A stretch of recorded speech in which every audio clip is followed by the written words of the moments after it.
الحمد لله رب العالمين والصلاة والسلام على أشرف الأنبياء والمرسلين وعلى آله وصحبه أجمعين. سبحانك لا علم لنا إلا ما علمتنا إنك أنت العليم الحكيم. ولا حول ولا قوة إلا بالله العلي العظيم. رب اشرح لنا صدورنا ويسر لنا أمورنا واحلل عقدة من لساننا يفقه قولنا. Yang dihormati tuan-tuan imam, Hadiqatan Kuasa Surau, dan seterusnya muslimin muslimat yang dirahmati Allah Subhanahu wa taala. Assalamualaikum warahmatullahi wabarakatuh.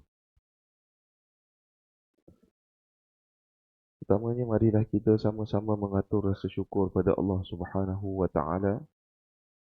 Masih lagi Allah berikan kita kemuliaan untuk duduk di dalam melakukan perkara sunnah Nabi sallallahu alaihi wasallam. Bermula di antaranya kita bangun sebelum daripada subuh ataupun dah azan subuh pun tak apa. Disebut dalam kitab Syajaratul Ma'arif, iaitu karangan Syekh Izzuddin Abdul Salam, iaitu ketua bagi ulama pada zaman tersebut, menyebutkan perkara kebaikan ataupun ibadah pada Allah Subhanahu wa taala ini perlu dilakukan secara terpaksa. Kerana dari terpaksa yang dilazimi itu akan menjadi ikhlas insya-Allah pada waktu yang telah ditetapkan oleh Allah Subhanahu wa taala. Mudah-mudahan menjadi asbab untuk ibadah yang kita lakukan kerana mujahadah, sebab terpaksa, sebab malas mula-mula yang kita lakukan itu, insya-Allah akan menjadi ibadah yang kualiti di sisi Allah pada waktu yang akan ditetapkan oleh Allah Subhanahu wa taala.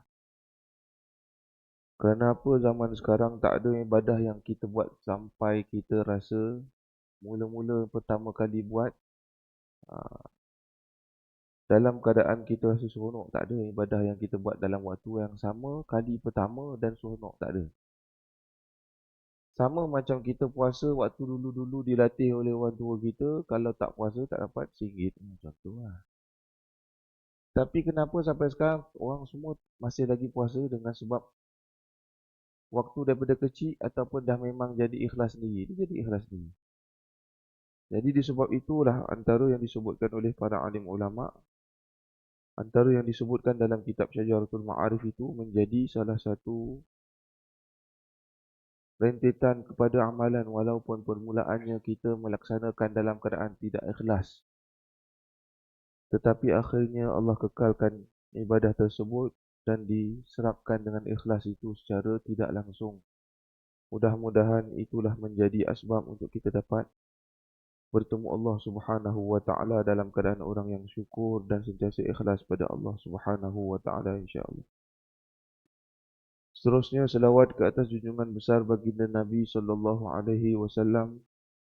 Mudah-mudahan sarihan selawat kita, walaupun bukan kita tetapkan pada hari Jumaat sahaja, mudah-mudahan menjadi asbab untuk kita dapat syafaat baginda Nabi sallallahu alaihi wasallam, seperti mana yang disebut 3 syafaat yang akan kita dapat.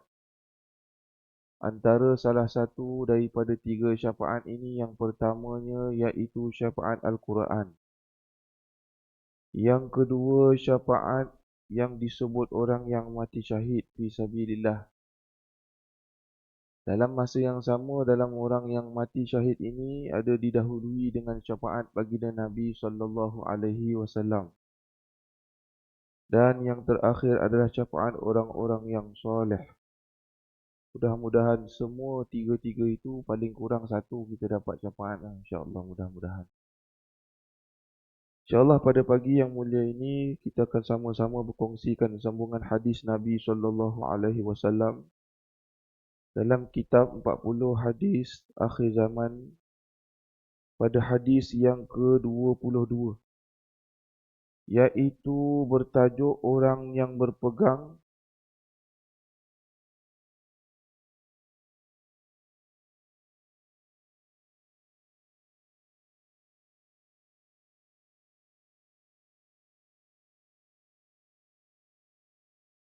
hamba yang menjadi tuan dan terbinanya banyak bangunan yang mencakar langit. Disebutkan daripada Umar ibn Khattab radhiyallahu anhu. Umar ibn Khattab ini antara yang disebut sahabat dan juga mertua Nabi SAW.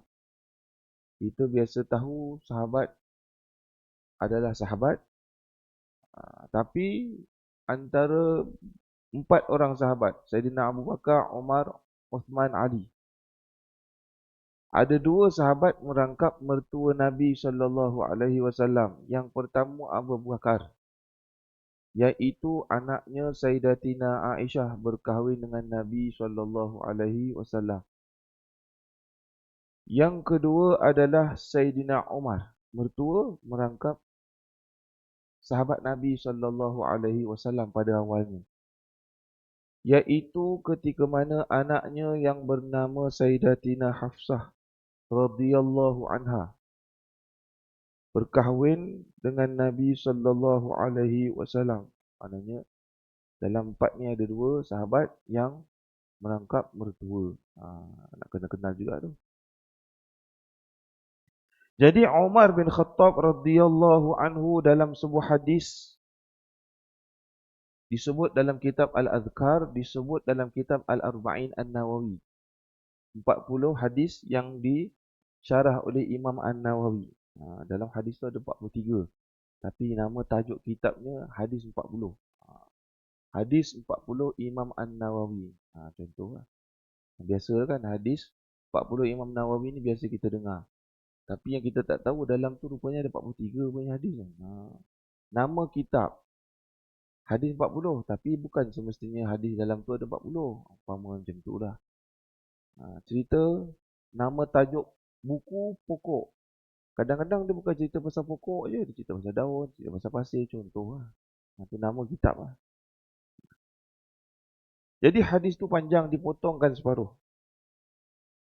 Ketika mana sampai kepada kemudian Jibril bertanya kepada Rasulullah sallallahu alaihi wasallam, maka khabarkan kepadaku tentang hari kiamat. Lalu Nabi sallallahu alaihi wasallam menjawab, orang yang ditanya tiada lebih mengetahui daripada orang yang bertanya. Nabi bagi tahu pada waktu satu hamba Allah ni yang datang dalam keadaan kusut masai. Ketika mana tak ada tanda-tanda orang tu musafir. Tiba-tiba datang duduk depan Nabi bermusyafahah. Ketika mana duduk bertemu lutut antara Nabi dengan seorang hamba Allah. Ini kisah dia lah. Cerita pasal hadis. Jadi pada waktu tersebut, hamba Allah ni tanya balik pada Nabi SAW. Antaranya soalan-soalan yang lain sebelum-sebelum soalan ni, iaitu ceritakan berkenaan rukun iman, rukun Islam, dan ceritakan berkenaan dengan hari kiamat. Ni tajuk bab hari kiamat. Soalan berkenaan dengan hari kiamat. Lalu Nabi balik-balikkan soalan. Kamu yang bertanya lebih tahu daripada yang ditanya. Kenapa? Sebab di akhir hadis ini, Nabi bagi tahu pada sahabat-sahabat, ketahuilah bahawa itu adalah malaikat. Sebab itu Nabi tanya balik pada orang yang tanya tu. Rupa-rupa yang datang tadi tu malaikat. Sebab tu tak ada tanda dia tu musafir. Tapi dia bukan orang yang biasa ada dekat masjid Nabi. Dan disebut dalam riwayat hadis, juga disebut banyak para ulama mengatakan, malaikat dia akan datang jumpa dengan siapa pun ataupun para Nabi dan Rasul dalam kaedah merupai orang lelaki. Sebab tu jumpa Nabi, terus jumpa depan terluku dengan antara lutut bertemu lutut lah, lebih kurang macam tu lah. Lalu Nabi setelah berkata demikian, maka Jibril lalu berkata, yang dalam kitab hadis dia tak terus kata malaikat tu malaikat Jibril, tak, semua orang tak tahu pun. Cuma dalam kaedah kitab ni dia sebut terus nama siapa yang datang, itulah malaikat Jibril. Jadi disebutkan lagi, kalau begitu cuba khabarkan kepadaku tanda-tandanya. Lalu malaikat ataupun orang Pemuda tadi tu, yang orang tak tahu tu malaikat Jibril. Dia tanya balik, kalau macam tu bagi tahulah tanda-tanda kiamat. Lalu Nabi SAW menjawab bahawa hamba akan melahirkan tuannya dan engkau melihat orang berjalan tanpa kasut dan orang yang bertelanjang lagi miskin yang hanya mengembala kambing itu berlumba-lumba untuk membuat binaan. Ini yang tajuk yang difokuskan dalam hadis yang ke-20. Iaitu bermula ketika mana antara salah satu tanda-tanda akhir zaman, hamba akan melahirkan tuannya dalam beberapa riwayat hadis, antaranya dalam kitab Fathul Bari. Syarah yang disyarah oleh Imam Ibn Hajar Al-Asqalani, iaitu Sahih Bukhari yang disyarah oleh Imam Ibn Hajar Al-Asqalani. Juga sebahagian daripada riwayat Tuhfatul Ahwazi, riwayat Imam At-Tirmizi. Mengatakan hadis ini antara yang disebut hamba melahirkan tuannya, antara salah satunya kaedah ketika mana orang yang menjadi hamba ketika mana digauli oleh tuannya. Orang dulu sistem hamba ni ada. Sebelum Fathul Makkah, sebelum Nabi SAW membuka kota Mekah, sistem perhambaan ini ada kaedah ketika mana tuan boleh bersama dengan hamba dia, iaitu kalau contohlah kita ada hamba sahaya, kita tak perlu kahwin dengan hamba sahaya, dikira hamba sahaya tu kita boleh berhubungan suami isteri, lebih kurang macam tu lah. Maka disebutkan para ulama hadis, kaedahnya pada zaman dulu ada kaedah orang hamba yang digauli oleh tuannya. Hambanya perempuan digauli oleh tuannya, lahirlah pada waktu yang ketika mana waktu bersama tersebut hasil daripada anak ketika mana bersama tuan ataupun hamba saya dengan tuan dia. Maka yang lahir itu adalah menjadi tuan kepada ibu dia. Itu maksud dalam kaedah hadis ini secara kasar. Sebagian ulama menafsirkan ayat ini dengan tafsiran apabila lahir anak daripada hasil hubungan tuan dan hambanya, lahirlah anak tu menjadi anak tuan kepada, kaedahnya anaknya jadi bos lah. Perempuan tadi tu jadi hamba. Umpama macam tu lah. Jadi hamba melahirkan tuan. Ini sebahagian ulama-ulama hadis menterjemahkan dalam kaedah definisi bagi hamba melahirkan tuan. Cuma kita tengok daripada keterangan hadis tersebut, di antara tanda kiamat, iaitu bila hamba melahirkan tuannya, maksudnya akan banyak bilangan hamba yang kemudiannya akan digauli oleh tuannya dan melahirkan anak. Ini antara yang juga disebut pada zaman dahulu akan kekal sampailah sekarang. Maknanya zaman sekarang tak ada hamba, tetapi kaedah ini banyak berlaku pada kebiasaan yang juga disebut orang yang bergaul tanpa ada batasan. Makna pergaulan bebas. Maka anak ini adalah berpangkat ayahnya, iaitu tuan kepada ibu, kepada yang anak asalnya hamba, tapi bila anaknya lahir, anak menjadi tuan, iaitu anak kepada tuan dia lah. Jadi tuan kepada ibu dia. Ada juga sebahagian yang memberikan pandangan bahawa contoh ini ialah merupakan simbolik sahaja. Makna itu contoh kasar, bukan contoh sebenar. Maksud hamba melahirkan tuan.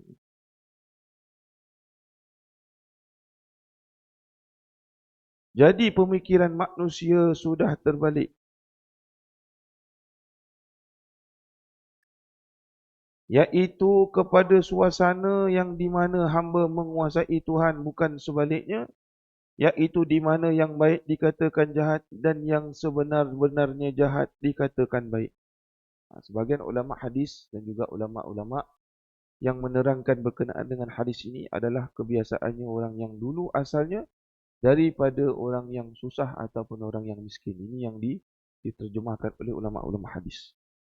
Antara yang kita jumpa, antara yang biasanya, antara yang kalau kita lihat dari sudut cerita-cerita zaman-zaman yang ada pada zaman dulu, apabila orang-orang biasa boleh menjadi kaya lebih daripada tuan yang melahirkan kekayaan tersebut.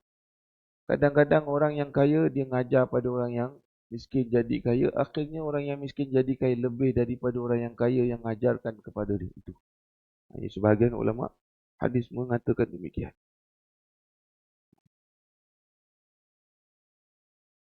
Tanda kedua pula bila mana yang tidak berkasut ataupun orang miskin yang semestinya ia mendahulukan ataupun membeli kasut dari yang lain, tiba-tiba ia telah mendirikan bangunan yang tinggi yang tentunya terpaksa berhutang daripada orang lain. Ini pandangan kaedah yang kedua disebutkan dalam riwayat hadis.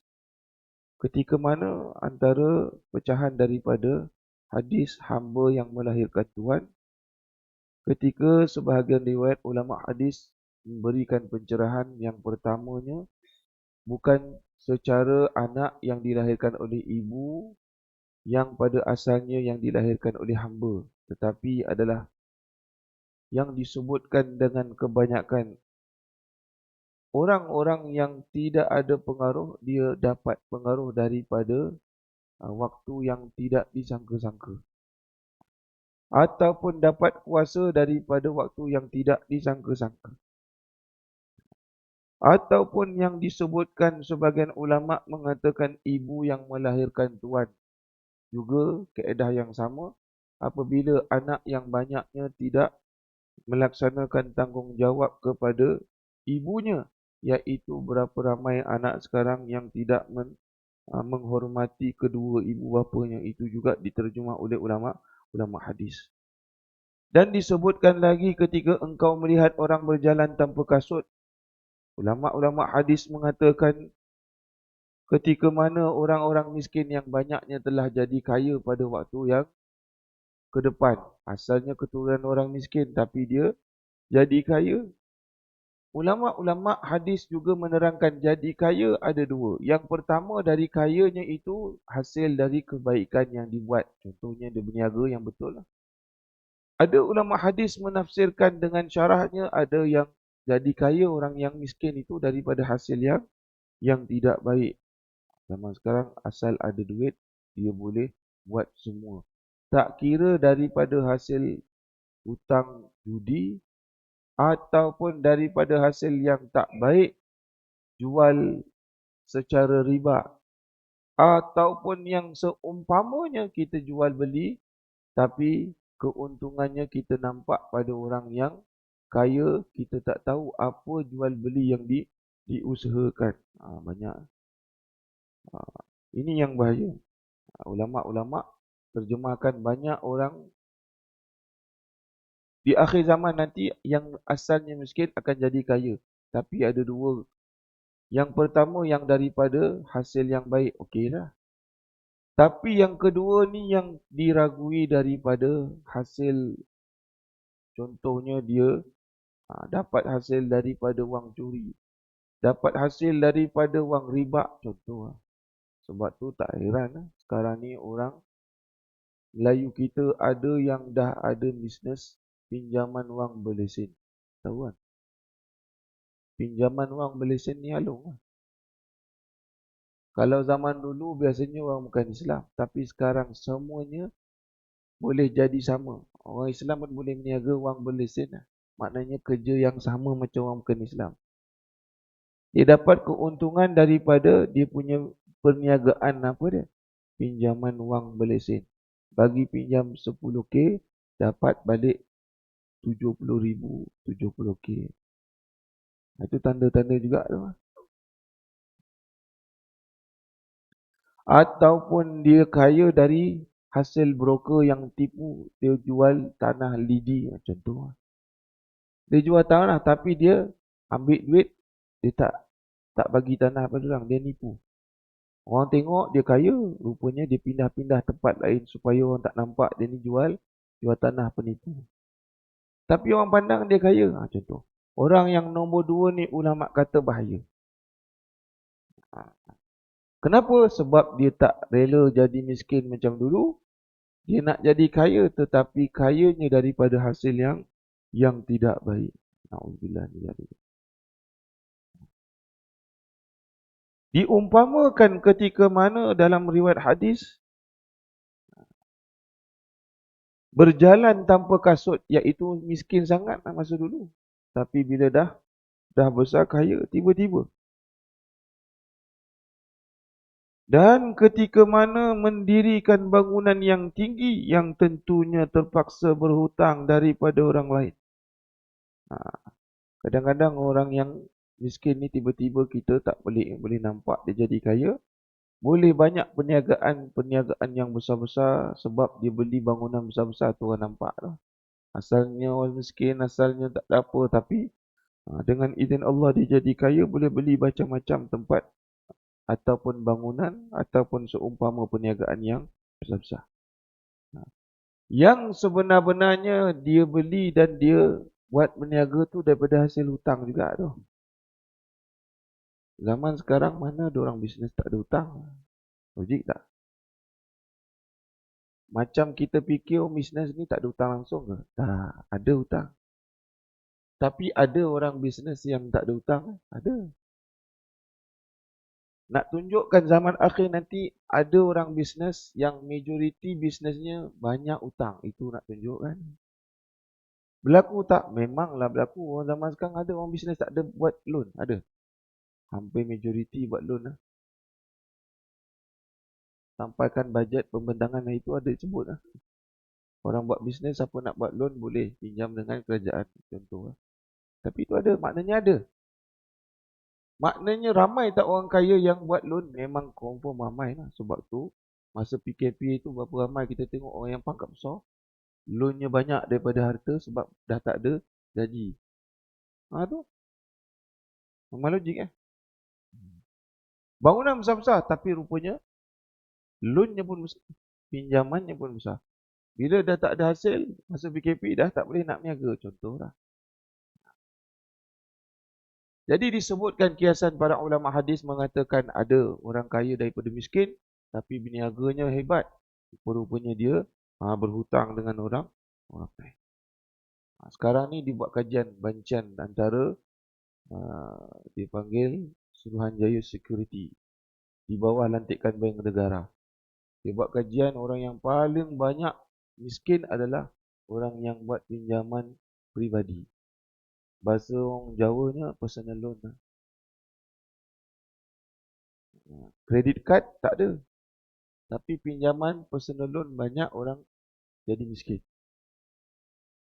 Kenapa? Rupanya betul lah. Kali tengok-tengok sekarang orang kahwin pun buat pinjaman peribadi. Tak percaya, cubalah tanya orang kahwin sekarang. 13,000 bila dah pinjam lama jadi 50,000, 40,000 bunga tak habis bayar. Tak mampu, baru kahwin. Tak mampu nak bayar dah. Contoh. Itu cerita personal loan lah. Ni cerita orang kaya di akhir zaman nanti akan ada waktu yang dia asalnya miskin. Juga ketika mana dalam masa yang sama dia kaya. Tetapi dia berhutang dengan orang lain. Ini betul lah. Kalau boleh kita ada hutang banyak macam mana pun kena tahulah cara nak uruskan hutang. Sebab itu orang yang terlalu banyak hutang tak boleh terlalu banyak fikir. Sebab lumrah orang banyak hutang ni banyak fikir. Sampai ke tahap dibincangkan dalam muzakarah haji kebangsaan. Orang yang banyak hutang ni terlalu takut tak boleh pergi, tak wajib pergi haji. Dibincangkan dalam muzakarah haji kebangsaan. Sampai ke tahap tu orang hutang ni banyak mikir. Ini contoh. Dan disebut dalam fiqh mazhab Syafi'i. Disebut juga dalam kitab Majmu' Syarah Muhadzab karangan Imam An-Nawawi. Kalau kita takut sembahyang jemaah dekat masjid, sembahyang jemaah kan hukumnya sunat muakkad. Kalau dalam kitab-kitab mazhab lain hukumnya wajib. Sembahyang Jumaat, antaranya sembahyang Jumaat wajib bagi lelaki yang sihat dan mampu. Tapi kalau takut kena kejar dengan hutang, tak wajib sembahyang Jumaat. Sampai ke tahap tu dalam kitab sebut. Tunjuk lah. Tapi dekat akhir zaman banyak orang berhutang. Antaranya orang bisnes. Tak salah kita nak berhutang tapi jangan terlalu melampau. Itu ya. Masalahnya hutang tak cukup pinjam dengan pinjaman wang berlesen. Masalahnya. Dah pinjam-pinjam menyusahkan orang. Na'udzubillah min dzalik. Nak tunjukkan mungkin hadis ni betul jadi banyak.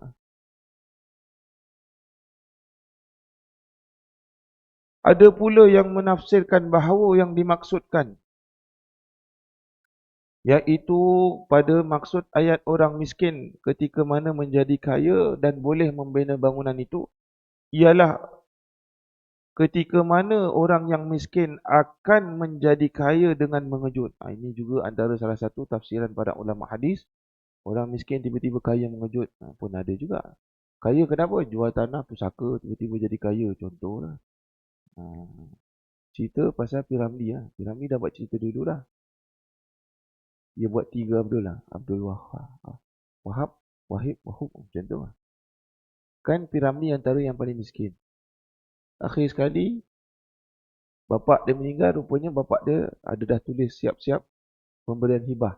Itu bukan wasiat, itu hibah. Tapi masyarakat Melayu tertukar hibah dengan wasiat. Pemberian pada Piramli paling banyak. Lalu Piramli asalnya yang paling miskin jadi kaya. Ini contoh lah. Maknanya daripada miskin tiba-tiba kaya mengejut. Dapat daripada contoh. Harta pusaka. Ataupun harta kita daripada yang kita tak jangka. Allah Alam. Mana tahu ada kita tanah yang kita tengah korek-korek. Nak tanam pokok bubi, pokok cili. Tiba-tiba ada emas. Tempat yang kita korek tu tanah kita. Itu rezeki kita tu. Mana tahu kan. Tiba-tiba jadi kaya. Habis tu emas yang kita jumpa kat lubang yang kita gali tu kena pulangkan pada sesiapa tak? Ya tak payah, tu tanah kita. Sendiri mau ingat lah. Jangan beritahu pada orang lain, nanti kerajaan ambil tanah tu. Ini banyak berlaku lah. Korek-korek tengah tanam pokok bunga, ada satu dekat Pahang ke apa. Dia tanam pokok bunga, tepi rumahnya, tiba-tiba jumpa emas. Dia mengadu pada YB ke apa dah. Pada pejabat kerajaan katanya. Dah lah kerajaan ambil tanah tu. Kan termenung 1000 bahasa. Elok-elok dapat emas tanah sendiri, kita punya tak payah risau-risau dah, tak payah mengadu ke apa. Itu rezeki kita. Tu mana tahu kan tiba-tiba jadi kaya. Asalnya tak ada harta jadi kaya. Allah Alam. Siapa tahu. Jadi ulama hadis dia menafsirkan asalnya orang tu tak ada apa, tapi tiba-tiba jadi kaya mengejut. Itu juga berlaku secara ramai, banyak pada waktu akhir zaman nanti. Zaman kita lah. Sehingga yang pada waktu ketika mana kemarin, maknanya baru je kita tahu dia ni orang miskin ni. Dan dia dulu tak kasut selalu jalan macam orang miskin tak. Kasut separuh, kadang-kadang kasut sebelah aja pakai, sebelah tak pakai, contoh.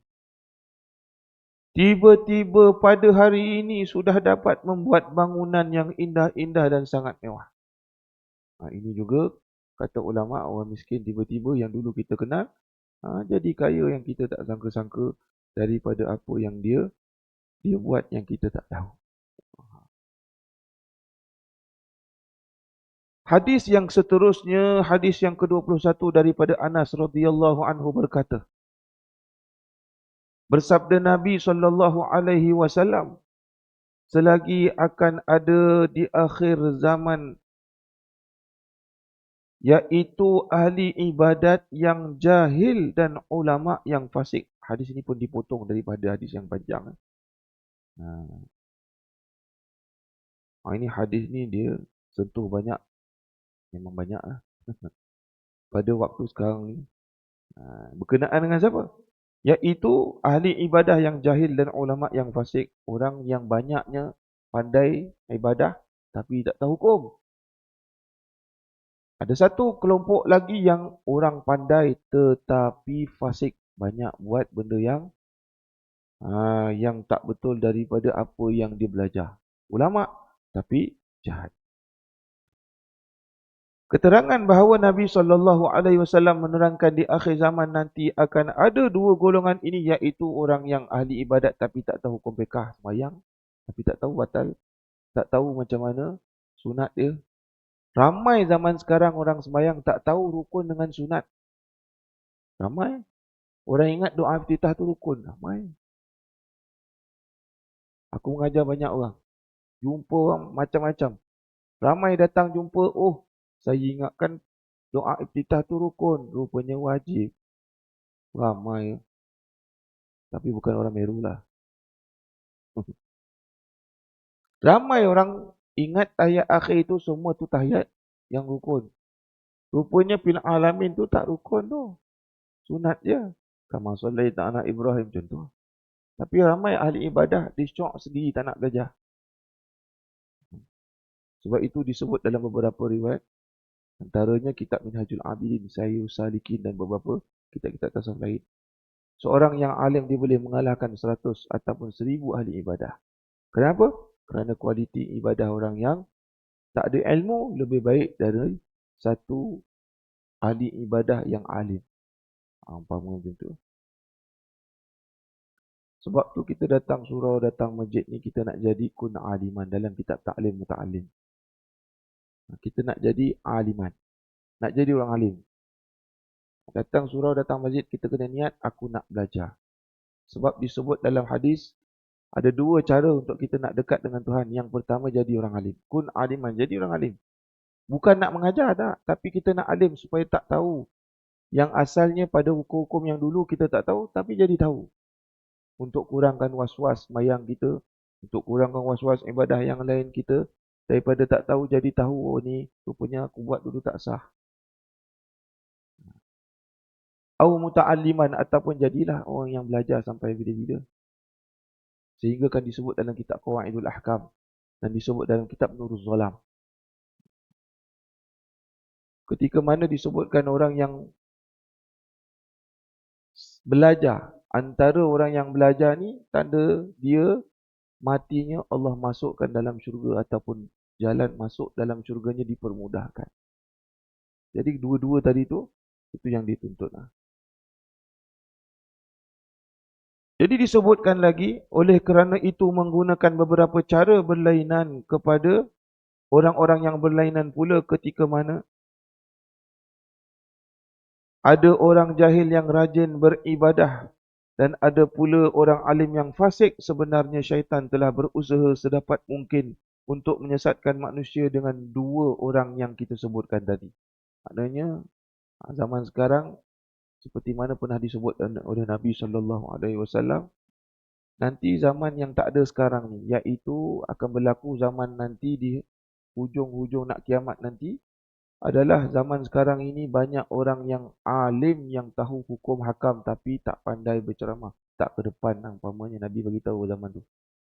Dan akan datang satu masa nanti ramai orang yang tak pandai tapi banyak bercakap. Banyak berceramah yang tak pandai tu. Rupanya betul lah. Sebab itu dalam kaedahnya undang-undang sekarang ni dia ada setiap negeri-negeri yang diwartakan, mesti setiap orang yang datang majlis ceramah ataupun dalam kaedah lain surau ke masjid mesti kena ada tauliah. Kenapa nak dipandukan kalau takut kalau dia bagi ilmu tu ilmu yang tidak ditauliahkan, bukan orang yang betul alimnya. Tu maknanya bagus juga ada tauliah walaupun dia bid'ah.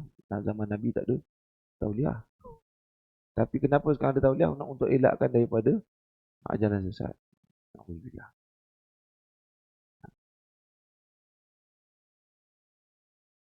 Syaitan tidak mahu orang jahil itu rajin mengaji kerana bila ia mengaji ia akan memperbaiki ibadahnya. Maka ibadah tersebut akan diterima. Maknanya orang yang banyak sekarang ini, kebanyakannya orang yang banyak ibadah tapi tak tahu apa yang dia ngaji. Baca sembahyang Fatihah semua tahu. Tapi Fatihah yang tak ikut hukum tajwidnya. Ni na'udzubillah. Kita sembahyang okey, tapi rukun kena jaga. Itu lah. Rukun sembahyang ada 13. Antara rukun yang disebutkan ada qauli dia, iaitu rukun Fatihah. Fatihah banyak orang baca tapi tak tahu baca betul ke tak. Ini bahaya. Yang kita paling kena tahu dan kena betul-betul sempurna, bagi rukun qauli dulu, lepas tak apa lah. Fatihah tu baca betul-betul tak apa. Jangan sampai Fatihah baca tak betul, habis. Termasuk rukunnya tak sempurna, maka tak sempurnalah sembahyang. Kita kena hati-hati. Kenapa? Setan dah mula cucuk bagi orang yang banyak ibadah ni. Tak apa, kau dah masjid kaki surau, tak payah belajar, tak apa. Kau ni dah hebat dah, banyak ibadah. Mana kau tengok-tengok bangun tahajud, sembahyang surau, subuh, mana ada orang lain, kau seorang aja. Tengok dalam waktu yang sama dalam kitab Minhajul Abidin, orang ahli ibadat ni pun ada ujian dia. Dia bagi suntikan semangat, tunjukkan bahawa kau lagi power lagi. Hebat bangun tahajud daripada orang keliling. Tak nak tengok mana ada. Kita dah bangga. Tak dapat pahala sebab tak ikhlas. Tu. Ibadah banyak tapi tak dapat apa. Sebab apa? Takut pada rukun, pada ibadah yang dia buat ilmunya tak sempurna. Bahaya. Berapa ramai sembahyang tak tahu masbuk muafiq? Ramai. Berapa ramai yang sujud terakhir tu? Yang aku tengok banyak ah. Sujud terakhir imam sebenarnya jemaah. Imam dah baca asyhadu alla ilaha illallah, makmum masih sujud lagi. Doanya panjang betul tu. Masbuk muafiq di dalam bab masbuk muafiq. Dibincangkan ketika mana imam dah baca asyhadu alla ilaha illallah, makmum tengah semangat doa lagi tu. Ya Allah, panjangkan umur aku. Angkat sakit aku, naikkan pangkat aku. Rahmatilah aku. Punya banyak doa dibaca. Tapi dia tak tahu rupanya ada had ketika kita doa sujud terakhir. Kalau kita berimam sampai asyhadu alla, imam baca tasyahud, makmum tu batal. Ramai yang tak tahu. Sujud lama. Imam nak bagi salam baru dia bangkit. Sebab niat doanya panjang tadi. Ramai yang tak tahu. Ini salah satu contoh. Dalam masbuk muafiq pun ramai orang tak faham lagi. Na'udzubillah. Ada alim ulama bergaduh aja. Nak jadi orang alim, nak jadi ulama ni tak boleh banyak bergaduh. Na'udzubillah. Sebab itu orang alim ulama ni tak boleh tunjuk apa warna parti, tak boleh. Tak boleh. Sebab itu Imam Hambali kena penjara sebab tak nak join politik. Tak nak masuk duduk dengan kerajaan. Kena penjara Imam Hambali. Mazhab Hambali. Anak murid kepada Imam Syafi'i. Tak nak murid. Imam Hanafi kena penjara. Tak nak campur dengan kerajaan. Tak nak pegang politik. Sebab kalau nampak politik, macam mana nak sampai ilmu? Contoh. Bila dah masuk arena, ada kepala-kepala yang kita dah pilih, maka dia akan ada puak, hukum akan ikut pada puak. Tak maaf sebut. Ini benda ni jadi. Sebab tu ada ulama' yang fasik. Sepatutnya hukum diterangkan dengan yang betul, tetapi hukum yang diterangkan hanya pada tempat yang dia rasa kepentingan pada dia sebut.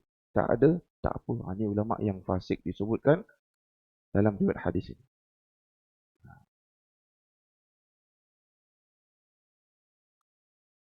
Begitu pula halnya dengan si alim yang banyak ilmunya, syaitan akan menyuruhnya malas beribadah dengan mengemukakan bermacam-macam alasan. Kita dah tahu tapi banyak pula alasan malas nak sembahyang lah. Dia benda yang paling malas, benda qada. Terus terang nak cerita. Benda yang paling malas, sembahyang. Okey, malas yang biasa-biasa sembahyang lah. Sembahyang awal waktu tu malas tu biasa. Itu pun alim ulama' kata tak apa. Malas yang macam ni tak apa. Sesekali sembahyang awal waktu, kadang-kadang malas sikit, tak apa. Asalkan tak buat maksiat. Okey. Ulama' tasawuf ajar macam tu. Sesekali bangun tahajud, sesekali tak sembahyang duha, sesekali lambat sikit sembahyang, tak apa. Asalkan kena sembahyang. Paksa sembahyang. Ulama' yang meraihkan malas, yang meraihkan kadang-kadang kita tak nak buat ibadah sunat, tak apa. Selagi mana kita tak melaksanakan maksiat. Sekali-sekali tahajud tak bangun, tidur lebih tak apa. Sebab tidur tu juga adalah meninggalkan maksiat. Dikata ulama tasawuf. Yang masalahnya, malasnya waktu bila ada benda yang belum habis kita buat, iaitu qada. Qada ni paling malas. Qada apa? Sembahyang. Qada apa? Puasa. Ni bagi orang perempuan lah. Tapi yang lelaki mana? Sebab itu qada ni kena cari perasaan, cari feeling dia. Sebab tu sembahyang qada, jangan kita baca panjang-panjang. Baca yang rukun je. Lepas tu yang tak tahu tu mana rukun, mana sunat. Rupanya ramai yang tak tahu. Qada kena sembahyang qada. Sebab tu qada jangan baca surah Yasin surat pertama. Mau setahun tak sembahyang qada lepas tu. Baca pendek-pendek, tak baca surah pun tak apa, asalkan kita rasa seronok nak qada. Kena ingat tu. Sebab qada ni kita dengan Tuhan. Ala zimmah, dalam kaedah hukum fiqh dia kata apa? Sampai bila-bila akan tertanggung, kecuali Allah bagi rahmat saja. Ya. Contoh. Maka dengan itu ilmu yang ada di dalam dadanya si alim tadi tidak berfaedah, bahkan akan menjadi musuh kepadanya pada hari kiamat nanti. Disebut dalam surah Al-Baqarah juzuk yang kedua, innal ladzina yaktumuna ma anzalna minal bayyinat. Sesungguhnya sungguh-sungguh akan ada nanti orang yang diazab, iaitu yang disebutkan dia ada ilmu tapi yang ketumun. Dia sorok-sorokkan ilmu dia. Untuk apa? Untuk kepentingan dia. Minal bayyinat, yang sepatutnya dia bagi penjelasan pada orang, dia tak nak bagi tahu. Tapi masalah sekarang orang alim bergaduh je, itu ini itu tak betul, ini betul, macam lah. Ini na'udzubillah min zalik. Sebab itu para alim ulama dulu ilmu banyak, dia tak ada debat macam sekarang. Imam Syafi'i datang, anak murid dia punya tempat lokasi sekolah lebih kurang macam tu lah. Kampung Imam Hambali. Imam Hambali dah meninggal. Imam Syafi'i datang, dia tak baca bismillah. Ini disebut dalam manaqib Imam Syafi'i. Imam Syafi'i itu guru kepada Imam Hambali. Dia datang kampung anak murid dia, dia tak baca Fatihah. Bismillah kuat. Alhamdulillah baru dia kuat. Ini contoh lah. Orang alim dulu tak bergaduh. Orang sekarang, ya Allah, semuanya digaduhkan. Gejala sebegini rupa dapat dilihat di dalam masyarakat di mana yang rajin beribadah ini adalah orang yang jahil. Dan yang mengabaikan hal ibadah ini pula adalah terdiri daripada orang yang ada ilmu pengetahuan. Masalahnya zaman sekarang orang yang banyak ilmu pula jadi masalah. Masuk berita banyak. Minta maaf sebut lah. Kan kalau kita tengok zaman sekarang, yang ada ilmu agama pula yang kena tangkap. Banyaklah. Tak payah pergi cerita banyak-banyak lah. Memang hari-hari keluar TV. Tak. Imam tak imam. PU tak PU. Itu yang JISB lagi. Na'udzubillah. Masalahnya yang tahu agama pula banyak kena tangkap. Dah orang takut nak percaya pada orang agama. Na'udzubillah. Ini bahaya. Sebab itu sebahagian ulama dia melarang orang yang jadi alim segera. Apa maksud alim segera? Dia belum sampai masa ilmu matang. Dia belum sampai masa ilmu yang dia belajar habis, tapi dah sibuk nak tunjuk yang dia pandai. Itulah banyak zaman sekarang. PhD baru satu bidangnya usul fiqh, tapi bercakap ilmu hadis, ilmu tafsir. Doktor. Tapi baru satu bidang. Imam Syafi'i, Imam Hambali dia menguasai lebih daripada 15 bidang. 15 cabang hukum. Bukan cabang hukum je, cabang ilmu. Orang dulu hafal satu kitab, namanya Matan Ibn Alfiyah. Kitab tu orang yang biasanya pandai ilmu bahasa Arab. Cuba bayang kitab tu pun punya susah orang sekarang nak hafal lagi kan kitab fiqh. Tapi orang sekarang baru hafal satu kitab, dia kata dia dah hafal semua. Nak cakap tak tahu pun susah. Apa salahnya kalau orang tanya tak tahu, jawab tak tahu je. Kan ada satu kes kena tarik tauliahnya sebab dia tak nak cakap tak tahu, tak minta maaf lah tu. Aku tak sebutlah siapa lah. Kita bukan nak aibkan siapa-siapa, tidak. Tetapi itulah gambaran Nabi pernah sebutkan ini yang berkait ketika mana antara orang yang alim tetapi tidak memanfaatkan kealimannya ataupun dia tidak menggunakan ilmu yang sebaik mungkin untuk memanfaatkan dirinya sendiri. Jadi secara kesimpulannya cukuplah dua hadis ni. Yang pertama sekali disebutkan berkenaan dengan hadis ketika mana orang yang miskin ataupun hamba sahaya menjadi kaya pada waktu yang tidak dijangka-jangka, yang itu memang banyak berlaku lah, orang miskin tiba-tiba jadi kaya daripada hasil berniaga contohlah. Tapi ulama-ulama kata berhati-hati dengan orang yang kita tahu hasil niaganya yang haram. Contohnya ketika mana dia niaga yang haram tapi dia bagi sedekah makan pada orang yang tak tahu. Orang yang tak tahu tu boleh makan dan sedekahnya sah. Adapun kita tahu orang tu buat niaga apa, benda-benda yang tak baik. Maka kita yang tahu pada apa yang dia punya hasil tu, maka kita tak boleh makan daripada hasil dia. Contohnya, contoh, kita tahu si Fulan bin si Fulan ni kerja dekat Carlsberg. Anak isteri semuanya tak kerja. Bila hari raya yang tanggungnya suami yang kerja dekat Carlsberg tu. Bila kita datang beraya, tak raya turun. Tak minum, tak sedap pula lidah jamu. Boleh tak kita minum daripada hasil yang dia kerja Carlsberg tu? Susah nak cakap tu. Tapi ini hasilnya berlaku. Sebahagian ulama-ulama tidak membenarkan, tak menggalakkan kita minum daripada tempat ataupun yang kita tahu apa yang dia dapat hasil gajinya. Tak digalakkan. Sebab kita takut hati kita keras sebab hasil yang daripada orang yang sedekah. Apa pula? Dia bagi kita, dia kerja dia, kita tak. Mana boleh macam tu? Sebab kita tahu. Kita tak tahu tak apa. Ramai anak Melayu kita kerja kat Carlsberg. Bermula tahun 80-an dah ada orang kerja Carlsberg tahun Melayu. Sampai sekarang, aku pun ada pernah dijemput yang pergi sembahyang. Bukan sembahyang tau. Kuliah dekat surau Carlsberg. Sebaik aku tak pergi dulu, aku tanya kat mana. Kalau aku pergi dengan muka aku cop Carlsberg ni. Ada surau tau kat dalam tu. Macam mana tu? Na'udzubillah. Itulah yang berlaku zaman sekarang. Ada yang kaya dengan hasil yang halal, alhamdulillah.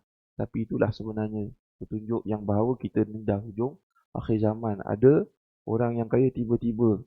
Tapi yang dengan halal bagus. Tapi dengan yang haram ini yang kita kena hati-hati. Dan yang kedua hadis berkenaan dengan ketika mana dua golongan orang yang banyaknya pada waktu sekarang ini, iaitu hujung dunia nanti, kita sekarang lah, yang banyak bercakap tapi ilmu tak ada. Yang kaki ibadah tapi ilmu pun tak faham. Sembayang pun tak tahu macam mana. Sembayang tak ada tomak nina. Sah ke tak? Sah. Asalkan sembayang. Tu yang 23 rakaat 7 minit tu. Allah Akbar, Allah Akbar, Allah Akbar. Allah Akbar. Tengau pun tak apa. Macam tu lah. Dan yang kedua iaitu orang yang alim tetapi tidak memanfaatkan ilmunya ataupun dalam kata lain dia tidak beramal dengan ilmu ataupun dia berkepentingan dengan ilmu ataupun dia tidak menjadikan ilmu panduan kepada dirinya untuk masuk dalam syurga Allah Subhanahu wa taala. Ini yang bahaya. Kedua-dua hadis tadi tu saling berkait rapat pada ketika mana menunjukkan tanda-tanda akhir zaman itu dah dekat. Kita tak disuruh cari bila kiamat berlaku. Tapi kita disuruh bersiap sedia saja. Jadi, bersiap sedia dengan apa hadis yang kita sebutkan tadi, maknanya jangan jadi orang yang alim tapi tak faham, tak beramal, gunakan alimnya kepentingan saja, ataupun kita jadi orang yang suka sembahyang tapi tak tahu ilmu. Yang ini kita kena dua-dua kena jauh. Jadi, kena jadi orang yang berilmu tapi yang faham betul-betul. Bukan pergi haji, pergi Mekah. Tiap tahun pergi haji, pergi Mekah. Balik, waduh. Ada banyak orang pergi haji, pergi umrah. Tapi tak kaki surau, tak kaki masjid pun ada. Tapi bukan orang Meru lah. Ada. Ada orang pergi masjid Orang pergi surau, kaki masjid kaki surau, tapi kaki nak kutuk orang aja, apa ada? Apa sama ya? Ini contoh lah. Tak ada kaitan yang hidup maupun yang mati, tapi memang ada. Wallahu ta'ala alam. Mudah-mudahan menjadi asbab untuk kita sama-sama berkongsi ilmu dan mudah-mudahan menjadi asbab untuk kita jauhkan perkara-perkara maksiat dan lebih kita tahu untuk cara mendekatkan diri kepada Allah Subhanahu wa taala, apa yang baik daripada Allah Subhanahu wa taala, yang buruk daripada kelemahan aku sendiri. Sallallahu ala sayyidina Muhammad wa ala alihi wa sahbihi ajma'in. A'udzubillahi minasyaitonir rajim. Bismillahirrahmanirrahim. يا مقلب القلوب ثبت قلوبنا على دينك وعلى طاعتك. اللهم لين قلوبنا كما لينت لداود الحديد برحمتك يا ارحم الراحمين. والحمد لله رب العالمين. السلام عليكم ورحمة الله وبركاته.